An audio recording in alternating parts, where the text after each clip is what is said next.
కూడా ఎంతమంది మాట్లాడుతున్నారు? రైట్. కాబట్టి తెలుగు మీడియంలో చదివారా? పర్లేదు, మీకేమి మనం నేర్చుకుందాం. అందుకని నేను రేపటి నుంచి కొత్త సంవత్సరం ఒక డెసిషన్ తీసుకున్నాం.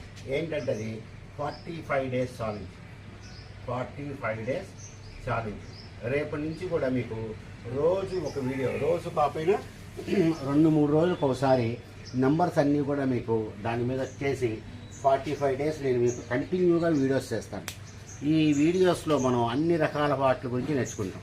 తెలుగు నుంచి ఇంగ్లీష్లో ఒక ట్రాన్స్లేషన్ ఎట్లా చేస్తాం, చేసేటప్పుడు ఏ విధంగా మనం దీన్ని ఫాలో అవ్వాలి, అసలు వెర్బ్ అంటే ఏంటి, వెర్బుల్లో ఉండేటువంటి రకాలు, ఒక వాక్యం ఇచ్చినప్పుడు దాన్ని తెలుగులో ఎట్లా అర్థం చేసుకోవాలి, టెన్సెస్ మెయిన్గా మన ఇంపార్టెంట్ అంతా కూడా టెన్సెస్ మీద ఉంటుంది అన్నమాట. టెన్సెస్ ఏ విధంగా నేర్చుకోవాలి, టెన్సెస్ని ఎలా వాడుకోవాలి, ఒక సెంటెన్స్ని ఇంగ్లీష్లో రాసేటప్పుడు మనం ఏమేమి ఆలోచించాలి, ఇవన్నీ కూడా